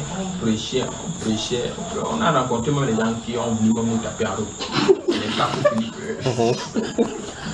Les gens qui sont venus vers vous dire que vous êtes des diables, fils du diable, vous allez aller en enfer. Oui, la violence verbale a commencé. Comme c'est toi qui avais le micro, tu as commencé à crier fort. Non, on a seulement tiré notre cheval. Oui. On a tiré le bas, que nous restons avec vous. Que Taco Philippe gagne. Le jour là, les mamans qui étaient à côté des bancs, là, nous dépendaient déjà. Vous prêchez, on ne vous dérange pas. Mais comment c'est si que vous voulez les gars? On dit qu'ils sont le fils du diable. Oui, on voulait déjà les taper. Non. A tiré le banc, je ne sais pas comment mettre ça. On a pris fuite. Et on a cessé ce temps-là d'aller dans les dénominations. Quand on écoutait les enseignements, on a cessé. Et maintenant, quand vous avez commencé à lire la Bible, vous avez commencé à voir que la Bible a un sens. Vous comprenez maintenant ce que la Bible dit en réalité, n'est-ce pas? Qu'il ne s'agit pas seulement de prendre cette Bible-là et prêcher tout simplement. Que ça a un alignement. C'est une constitution bien logique du Créateur, n'est-ce pas? Et le pasteur, la femme, tu l'as rencontré toi lui-même. Oui, quand je suis rentré. Comment tu veux cacher les choses, frère? Quand je suis rentré sur Bafoussam, oui. Lui aussi vient me demander que toi aussi, tu suis aussi ton frère. Oui, pasteur, je suis plus avec toi. Je suis plus avec toi. Il a dit, c'est pourquoi tu n'es plus avec moi. Il dit, parce que c'est pour vous prêcher là. Et parce que nous, on va dans la Bible. On va dans la Bible. Oui. Il a dit, comme quoi, il dit, un de ces jours, on va en parler, mais pour moi, je suis moi à la boutique. On n'a pas le temps. Oui. C'est après ça qu'on s'est séparés. Un de ces jours, on est arrivé chez lui parce que sa femme a accouché, on allait rendre visite. Arrivé là-bas, il y avait sa mère. Sa mère était à côté. Sa belle-mère, elle venait rendre visite. Et c'était une femme, elle vivait dans la sainteté. Oui. Maintenant, quand elle parlait à sa fille, dans la femme du pasteur, voici comment on doit faire. Et là, vous écoutiez? Oui, on était là. Oui, elle était là. Parce qu'on est entré, on dit, mais comment c'est fait que la belle-mère du pasteur vit la sainteté et la femme du pasteur ne vit pas ainsi. Maintenant, on a compris, c'est plutôt le pasteur qui empêchait sa femme. Qui est en train même d'empêcher sa femme. Parce que quand on parle en ce qui concerne ma femme, elle doit s'habiller sexy. Oui, sexy. Et le jour là, on a commencé à parler avec le pasteur. il ne nous laissait pas parce qu'il s'est mis en colère, il bavardait. Que vous amusez, même l'eau que vous allez voir l'enfant, vous partez avec.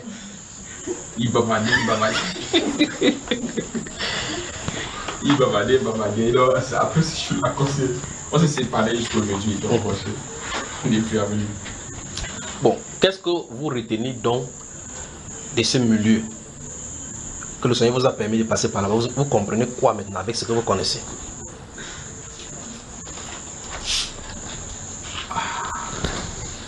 On a compris que dans ce milieu-là, en vrai dit, il n'y a pas la vérité. Mais ce sont les rachetés qui y sont. Ce ne sont pas les rachetés de Dieu, comme il dit ça. Ils sont les rachetés donc de qui alors, frère? De Dieu. Quand tu étais là-bas, tu te considérais comment? Comme les rachetés. Que le Seigneur te bénisse, que le Seigneur te bénisse. Et donc voilà donc l'église. Et le frère pose encore la question, je continue ici, le frère pose la question, les 7 anges de l'église, il dit, j'aimerais aussi connaître l'identité des 7 anges des églises de l'Asie mineure de l'Apocalypse auxquelles le Seigneur a écrit. Il y a le Seigneur tient 7 anges-là dans Apocalypse chapitre 1 et chapitre 2, où il demande au pasteur, à l'ange de l'église de Laodicée, ainsi de suite, il donne le message. Celui-ci demande, il dit, beaucoup interprètent l'identité de ces 7 anges comme étant des pasteurs ou responsables de ces églises. Cette interprétation est-elle plausible? C'est la question qu'il pose. Donc, est-ce que ces 7 anges-ci sont les pasteurs principaux des églises de l'Asie mineure? Déjà, avant de répondre à cette question, prenez 1 Pierre chapitre 5.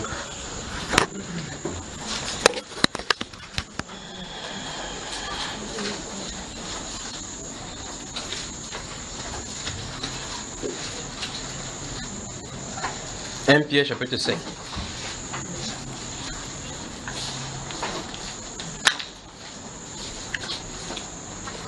Vous voyez, à partir du verset 1, l'apôtre Pierre dit, voici les exhortations que j'adresse aux anciens qui sont parmi vous, moi, anciens comme eux. Vous avez vu cela? La phrase « moi, ancien comme eux », témoin des souffrances de Christ et de la gloire qui sera manifestée. Percez le troupeau de Dieu qui est sur votre garde, non comme... Donc quand l'apôtre Pierre dit « voici les exhortations que j'adresse aux anciens qui sont parmi vous », remarquez qu'il ne donne pas l'enseignement aux anciens, parce que les anciens sont censés conduire, le Saint-Esprit les a équipés déjà pour l'enseignement. Mais l'exhortation, il veut les encourager à fuir l'esprit de domination autoritaire. Il dit, voici les exhortations que j'adresse aux anciens qui sont parmi vous. Puis, il donne cette phrase-ci, il dit, moi, ancien comme eux. Donc, l'apôtre Pierre, qui pourtant a reçu du Seigneur Jésus-Christ de bouche à oreille, devant le témoin, que tu es pierre sur cette pierre, je bâtirai mon église. Je te donne la clé. Donc, Christ a dit clairement qu'il lui a donné le porte-flambeau à lui. Et dans le chapitre 15 des Actes des Apôtres, il va dire que vous savez que parmi vous, que dès longtemps que Dieu a choisi, a fait un choix parmi vous, afin que par ma voix. Quand il a dit ça, personne n'a contesté. L'apôtre Jacques était là assis. Jean était là assis. L'apôtre Paul était de ce côté, c'est avec Barnabas. Il s'est rassemblé au milieu de l'assemblée, il était là marchant, parlant. Quand il a parlé, personne n'a contesté. Personne n'a dit que... Il t'a dit ça quand?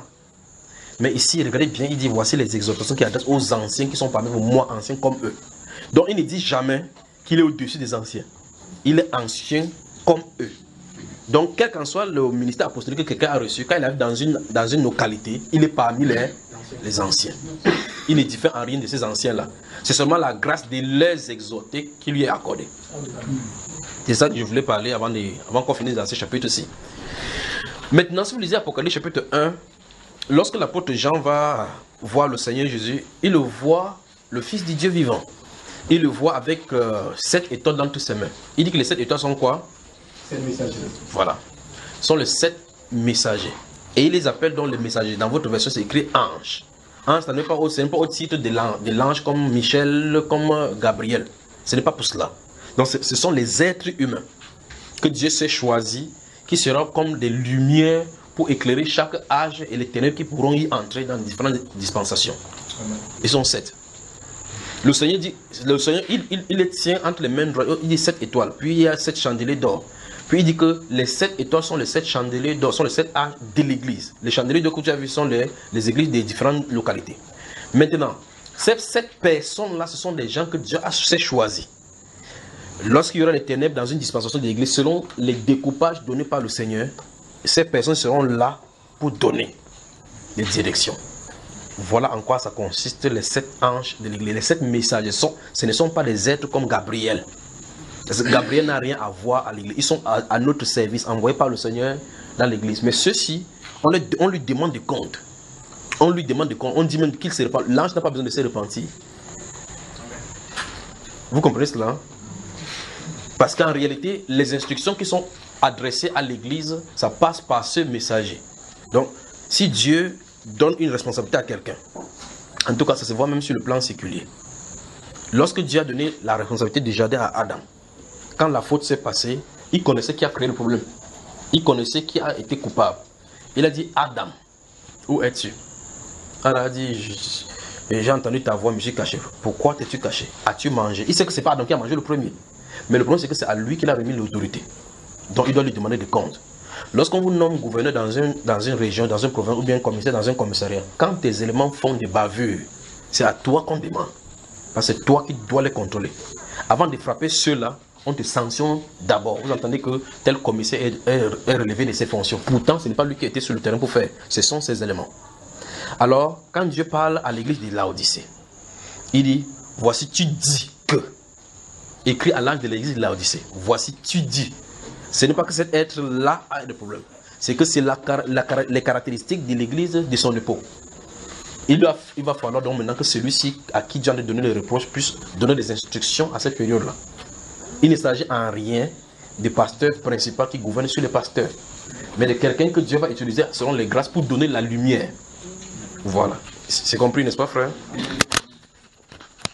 Si vous avez des questions posées. Alors, je reprends une autre question. Il dit, beaucoup interprètent l'identité de ces 7 anges comme étant les pasteurs ou responsables de ces églises. Cette interprétation est-elle plausible? Vous voyez, quand quelqu'un pose une question comme ça, on a comme impression, si vous lisez la Bible, vous allez voir que c'est 7 églises. Et en Asie mineure, on dit que dans la zone de la Turquie, Ankara et autres là-bas, c'est dans cette zone que ça se trouve. Maintenant, physiquement, il y a des villes qui s'appellent Éphèse, Laodicée, Philadelphie, dans cette zone-là. Le Seigneur Jésus dit dans Jean chapitre 10, vous lisez Apocalypse chapitre 10, verset 1 ou verset 10, l'apôtre Jean va voir un ange puissant qui va tenir un petit rouleau entre les mains. Il va crier par celui qui vit éternellement. Il dit qu'il n'y aura plus de délai.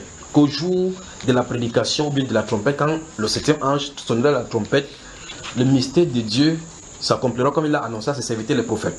Puis quand il va prendre le maintenant, il va dire à Jean que va, prends ce rouleau, c'est le petit livre qui se trouve entre les mains de cet ange-là. Il va venir, il va dire donne-moi ce livre. Il va donner, il va avaler ce livre. Maintenant, quand Jean va avaler le livre, il a dit que maintenant, quand tu as avalé, il faut que tu prophétises sur les nations. Ça veut dire que par la suite, donc dans l'Apocalypse, à partir du chapitre 10, 11, il va commencer à s'étendre maintenant les prophéties sur les nations. C'est ça, si vous comprenez. Maintenant, écoutez très bien, si vous ne comprenez pas, vous me dites, je dis ça autrement. Dans Apocalypse chapitre 1, 2, 3 particulièrement, entre les Apocalypse chapitre 1, 2 et 3, se trouvent là-bas les différentes églises. Elles sont au nombre de 7, appelées Éphèse, Philadelphie, Pergame, ainsi de suite et autres. Ces églises-là, ont réellement existé sur le plan physique. Et des choses qui sont décrites là-bas, ce sont des choses qui s'y passaient véritablement. Je ne sais pas si vous saisissez. Ça veut dire que vous prenez la première église Éphèse. Dieu prend la localité d'Éphèse pour expliquer quelque chose qui allait se passer subitement. Parce que Éphèse veut dire se relâcher. C'est ce que ça veut dire Éphèse. Éphèse, ça veut dire se relâcher. Ça veut dire que durant la période d'Éphèse, les gens se relâchaient dans la tâche par rapport au Seigneur. C'est pour cela que la réponse sera là. Il va dire que souviens-toi d'où tu es tombé. Regarde ton ancien amour. Où est ton premier amour? Donc il faut qu'il revienne à son premier amour. Éphèse. Alors, vous voyez que ça c'est la première période de l'église. Il dit, cette période de l'église-ci, il donne une caractéristique principale dans cette période de l'église. Il dit que c'est que j'ai contre toi pour cette période de l'église. Il dit que tu as chez toi des gens qui se disent juifs, qui se disent apôtres et qui ne le sont pas. Et tu les as éprouvés. Et tu les as trouvés quoi? Menteurs. Ça veut dire que la première dispensation, et vous voyez dans la Bible, dans 2 Corinthiens chapitre 11, l'apôtre Paul dit au verset 13 que ces hommes-là sont des faux apôtres, des ouvriers trompeurs, déguisés en apôtres de Christ. Et cela n'est pas étonnant parce que Satan lui-même s'est déguisé en ange de lumière. Il dit ces hommes-là.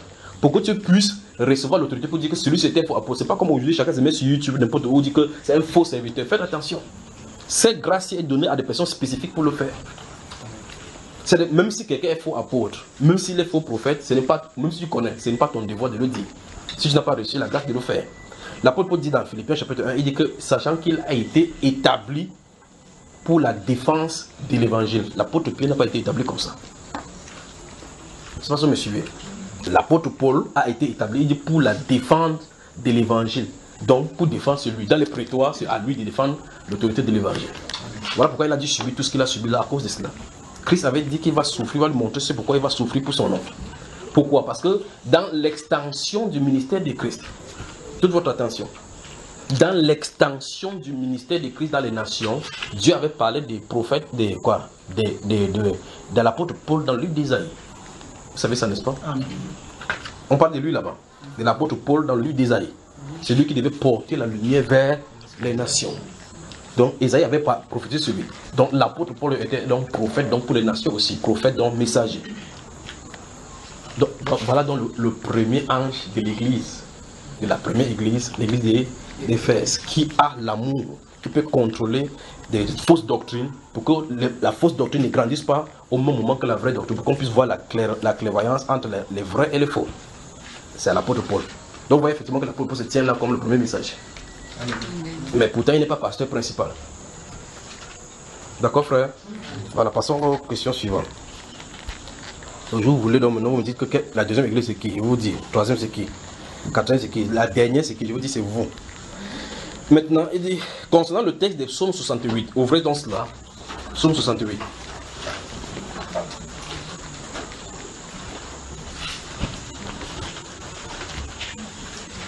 Psaume 68. Courage, d'accord? T'inquiète pas, ça va aller.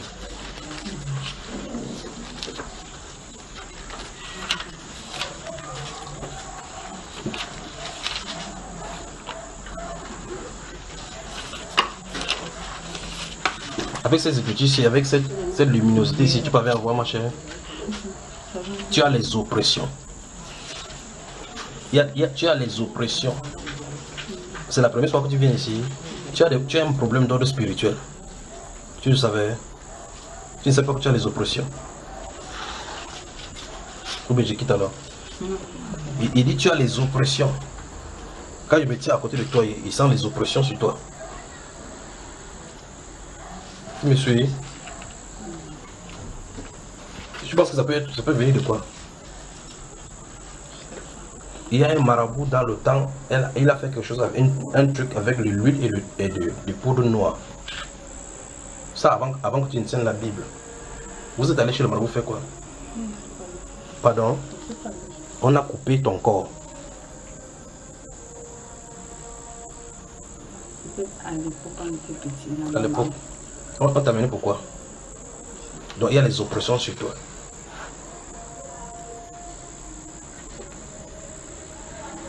Et cette présence, c'est au milieu. N'aie pas peur, d'accord? Ou bien je pars. Lève-toi. Ne crains pas, d'accord?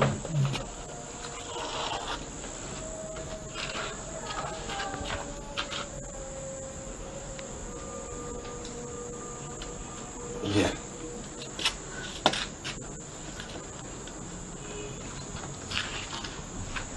Psaume 68.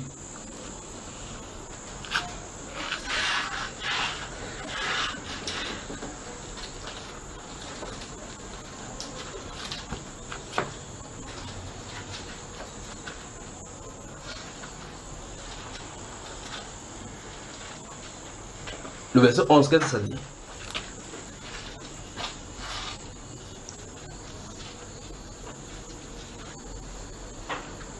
Verset 11. Ton peuple établit sa demeure dans le pays, que par ta bonté, ô Dieu, tu avais préparé pour les malheureux. Verset 12.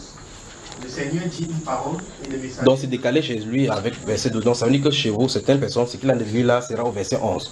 Chez d'autres personnes, ce sera au verset 12, selon qu'on a commencé au chef des chantres, aux fils de Corée, ainsi de suite. verset 12. Donne-moi la main. Le Seigneur dit une parole et les messagers de bonnes nouvelles sont une grande armée. Oui. Donc vous voyez, le frère ici, il pose la question que est-ce que ça ne serait pas là la justification pour que ce soit le ministère. Reste là, d'accord? Reste comme ça. Ne crains pas. La personne pose la question ici. Concernant le texte de Psaume 68, verset 11. Celui-ci déclare que les messagers de la bonne nouvelle. Le groupe de mots ici, c'est bonne nouvelle. Puis il dit, comme nous le savons tous, la bonne nouvelle, c'est l'évangile. Parce que l'évangile veut dire bonne nouvelle. Mais la bonne nouvelle qui est dans ces versets, ça n'a rien à voir avec votre prédication de la bonne nouvelle du Seigneur Jésus-Christ. Parce que si vous dites tel que vous le dites là maintenant, regardez très attentivement. Si vous nous dites, ça c'est la bonne nouvelle, on a de parler de cette bonne nouvelle. Ce passage c'est écrit alors que l'évangile n'est pas encore commencé. N'est-ce pas, frère? Relis encore, verset 12 chez toi. Le Seigneur dit une parole. Oui. Et les messagers de bonnes nouvelles sont une grande armée. Sont une grande armée. Or, si vous lisez dans d'autres versions, on va dire que étaient des bonnes armées. Était une bonne. C'est-à-dire qu'on va parler de cela dans le passé. La question maintenant, c'est qu'est-ce que le passage est en train de dire? Déjà, la bonne nouvelle dont il est question, ce n'est pas la bonne nouvelle d'annoncer le message du Seigneur Jésus-Christ. Parce qu'il y a des gens qui vont prendre ceci maintenant pour dire que okay, voici le ministère de la femme. Ok, si tel est le cas, dans l'Ancien Testament, vous le voyez, est-ce que vous voyez donc les femmes aller annoncer la bonne nouvelle? Non. Maintenant, vous prenez le temps, vous allez voir effectivement dans ce Psaume 68, on a parlé de la célébration de la victoire au combat. Donc les femmes pouvaient chanter pour célébrer le nom du Seigneur, exactement comme Mariam, c'est comment ça s'appelle, la grande sœur de Moïse. Myriam. Bon, Mariam, ça c'est en arabe ça. La grande sœur de Moïse le faisait. D'accord, frère? Donc, cette personne se dit que concernant le texte de Psaume 68, verset 11, celui-ci déclare que les messagers de la bonne nouvelle, comme nous le savons tous, la bonne nouvelle c'est l'évangile. Est-ce que cela fait de ces messagers prédicatrices de l'évangile? La réponse est non. Parce que si c'est une messagère de prédicatrice, on ne trouve pas dans la Bible qu'on interdit à la femme danser. Ça veut dire que ceci n'est pas en train de parler de prédicatrice. C'est parce que dans la Bible, on ne peut pas trouver les prédicatrices. Et de l'autre côté, on dit que non prédicatrice. D'accord? Que le Seigneur vous bénisse. Donc, il y a l'oppression. Il faut que cette présence est quitte. Comment tu t'appelles? Cathy. Moi, il m'appelle le frère Junior. Des questions? Ça, c'est l'oppression. Cette oppression, c'est dans la nuit.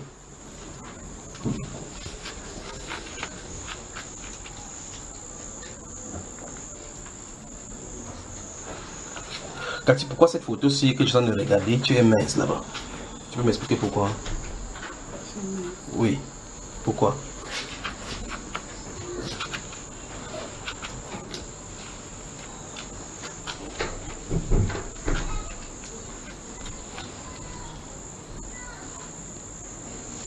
C'est Cathy qui est toujours sur la photo là. Regarde là-bas, tu vois. C'est toujours la même Cathy là-bas.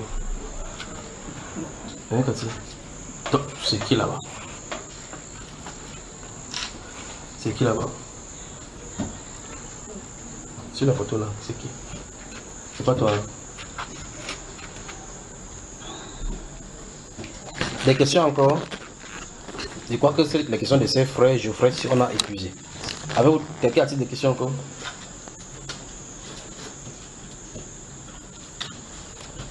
C'est toi. C'est toi ma chère.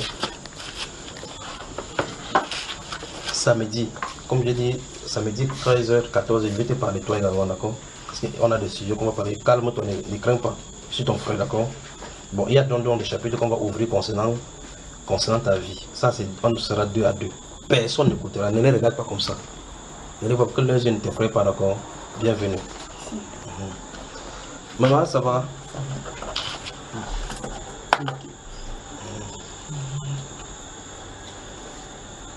On peut prier maintenant. On peut prier pour chasser n'importe quoi. Comment ça s'est passé déjà à la maison? La bagarre s'est arrêtée. Tu as chassé la femme là. Tu as chassé. Elle n'est plus revenue. Voilà, c'est bon. Tu as l'autorité dans le nom de Jésus.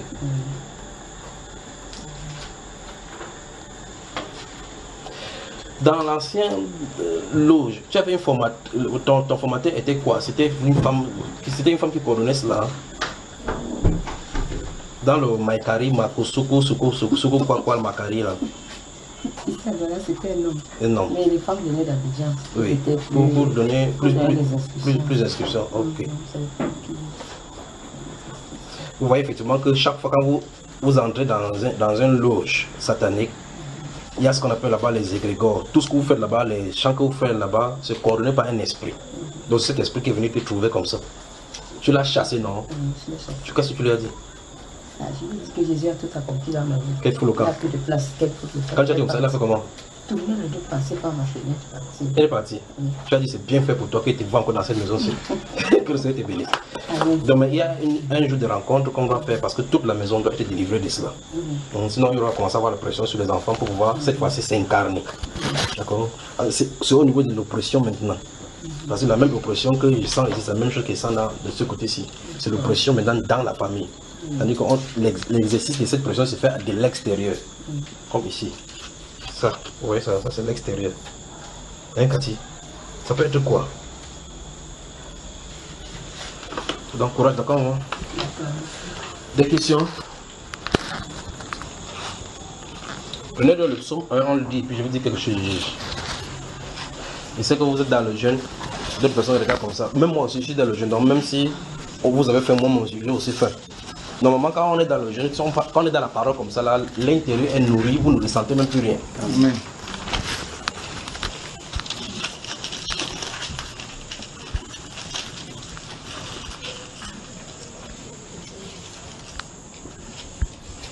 Psaume 1.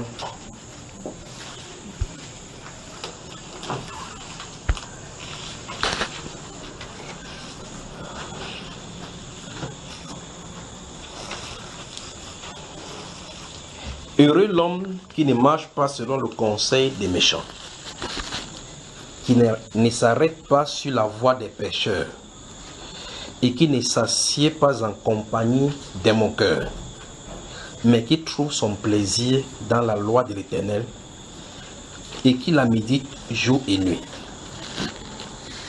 Il est comme un arbre planté près d'un courant d'eau qui donne son fruit en sa saison et dont le feuillage ne se flétrit point. Tout ce qu'il fait lui réussit. Il n'en est pas ainsi des méchants. Ils sont comme la paille que le vent dissipe. C'est pourquoi les méchants ne résistent pas. Écrivez là-bas au-dessus de résister. Écrivez résisteront. Écrivez au-dessus de votre Bible. Si c'est écrit résiste.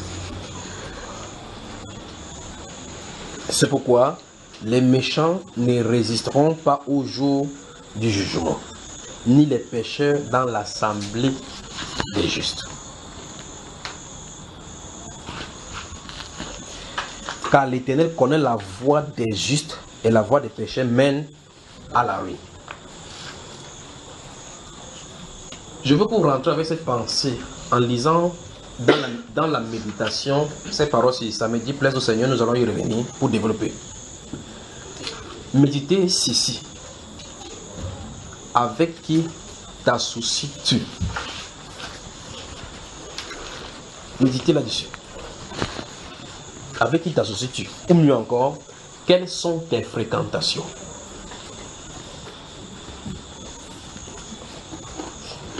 Avec qui t'associes-tu? Ou quelles sont tes fréquentations? En dernier lieu, et le troisième, quelles sont tes priorités?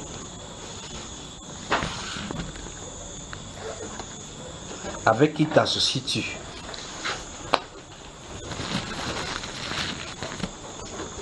Ah, c'est un, n'est-ce pas? 2. Deuxième. Quelles sont tes fréquentations? Avec qui t'associes-tu? Quelles sont tes fréquentations? En troisième lieu, quelles sont tes priorités? En tant qu'être humain, quelles sont tes priorités?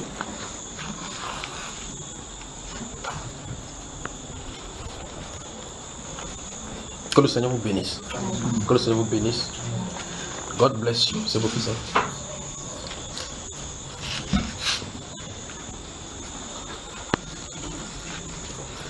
Puisse le Seigneur lui-même vous sanctifier au travers de l'écoute de sa parole, de la lecture de sa parole, de la méditation de sa parole.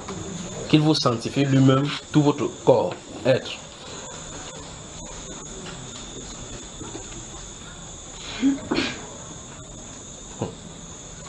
Samedi. Samedi.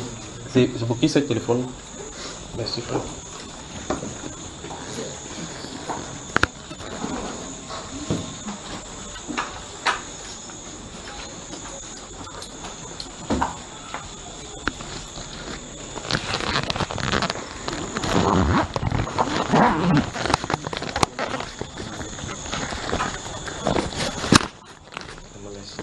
Que le Seigneur vous bénisse, que le Seigneur vous bénisse. Il y aura des séparations qui vont faire mal.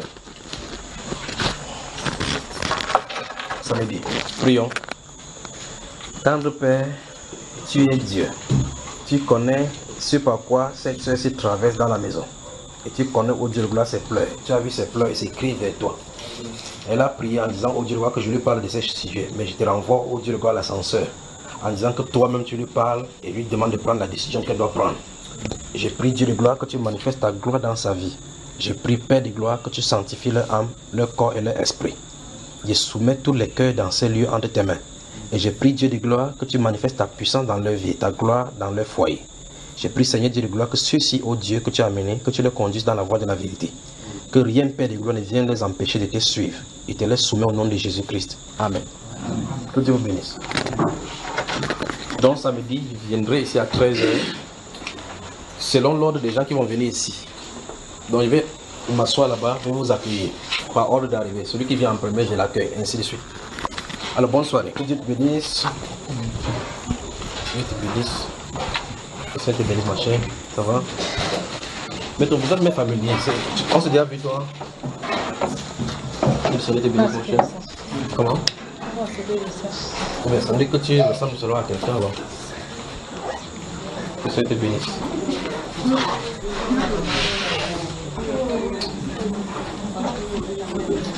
Vous êtes bien, madame? Ça va dormir? Ça va? Ça va? Ça va? Qu'est-ce qui se passe? Que Dieu te bénisse, que Dieu te bénisse. Donc, samedi, n'est-ce pas? Que Dieu te bénisse.